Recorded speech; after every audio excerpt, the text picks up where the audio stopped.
Assalamualaikum warahmatullahi wabarakatuh. Sebuah papan tulisan huruf Latin terpampang di sebuah kawasan pesisir di Kecamatan Tanjung Bumi, Bangkalan. Tulisan itu berbunyi, "Selamat datang di makam jimat Banyusangka." Menurut warga sekitar, di makam itu bersemayam jasad seorang ulama sekaligus waliullah besar Madura Barat di masanya.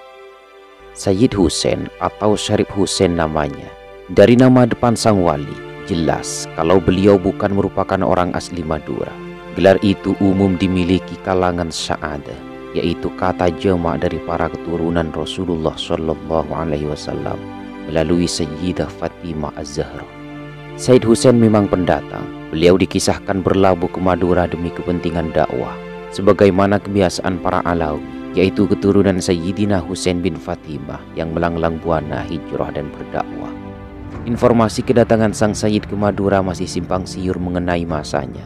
Begitu juga mengenai asal-usul beliau. Di pasariannya tertulis beliau bernama lengkap Sayyid Husain As-Segaf. As-Segaf merupakan sebuah marga pecahan Bani Alawi dari jalur Sayyid Muhammad Al-Faqih Al-Muqaddam di Hadramaut, Yaman. Namun, warga sekitar dan para pengunjung hanya tahu beliau itu Sayyid Husain alias Pujuk Sangka. Salah satu sumber yang agak detail menyikap sosok Sayyid Husain ialah catatan berupa buku Manaqib Pujuk Batu Ampar. Di buku yang bersumber dari Ki Haji Ja'far Shadiq Fauzi yang merupakan dzurriyyah Sayyid Husain dari jalur Pujuk Batu Ampar. Dalam buku Manaqib itu disebutkan jika Sayyid Husain adalah putra Sunan Bonang bin Sunan Ampel. Dalam banyak literatur yang sifatnya masyhur, Sunan Ampel memang berasal dari kalangan Sa'adah. Namun, beliau bukan bermarga As-Segaf. Leluhur Sunan Ampel ialah Sayyid Alwi Amil Faqih yang menurunkan Sayyid Abdul Malik di India. Dari sanalah keturunan Abdul Malik menyebar hingga ke Indonesia melalui Wali Songo. Meski begitu, info mengenai Sayyid Husain itu putra Sunan Bonang masih perlu dikaji lagi dengan banyak alasan, kata salah satu pakar silsilah Wali Songo di Madura, yaitu Pinter Yahya. Alasan Yahya, ada keterangan bahwa Sunan Bonang tidak memiliki keturunan. Di keterangan lain, Sunan Bonang membujang atau tidak beristri. Meski kemudian juga ada keterangan bahwa Sunan Bonang di usianya yang sudah agak lanjut beristri. Di samping itu, memang ada catatan di Jawa bahwa Sunan Bonang memiliki seorang putri saja, yaitu Dewi Ruhil. Dewi Ruhil ini ibunya Sunan Kudus menurut catatan di Jawa, kata salah satu pakar silsilah Wali Songo lainnya, yaitu Pinter Haji Ilzam di Pamekasan.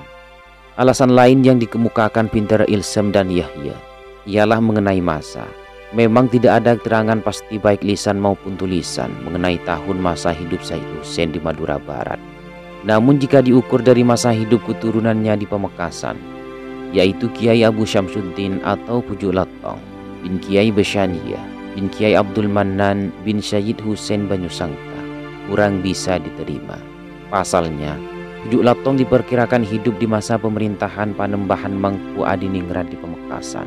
Mangku Adiningrat memerintah di awal 1800 Masehi hingga 4 Dasawarsa.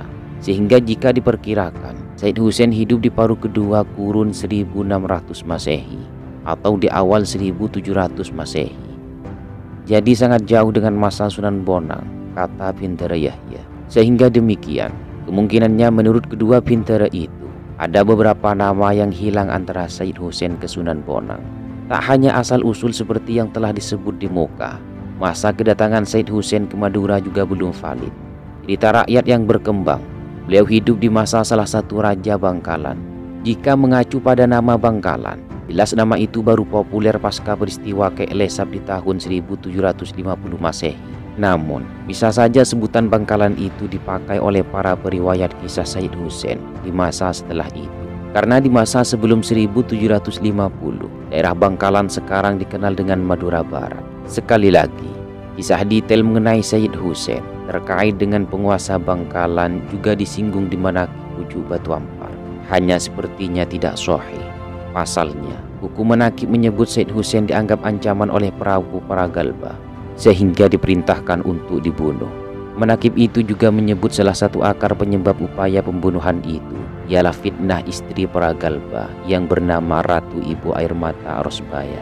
Ini jelas tidak sesuai sejarah. Ratu Ibu Air Mata adalah istrinya Cakraningrat I, sedangkan Cakraningrat I adalah cicit Pragalba, kata salah satu pemerhati sejarah di Sumeneb. Dengan demikian, info mengenai siapa Raja Madura Barat di masa Said Hussein tidak bisa dipastikan. Kisah mengenai Said Hussein berlanjut pada peristiwa pembunuhan terhadap sang wali. Konon, Said Hussein tidak bisa terbunuh oleh senjata tajam, meski akhirnya sang Sayyid wafat di tangan pasukan Bangkalan. Konon, menurut kisah keluarga Batu Ampar, Said Hussein memang sengaja memberitahukan titik kelemahannya, yaitu dengan menghimpit kemaluan beliau. Jenazah Syarif Hussein lantas dibuang ke tengah laut di utara Pulau Madura. Konon, tujuannya agar Syarif Hussein serta pengaruhnya lenyap dari Pulau Madura, dan pengikutnya tidak lagi mengingat beliau dan mengenang jasa-jasanya.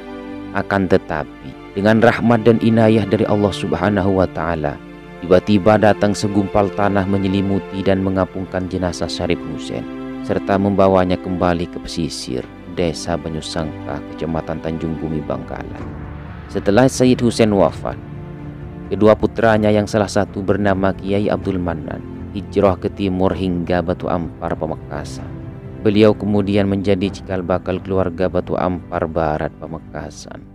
Wallahu a'lam.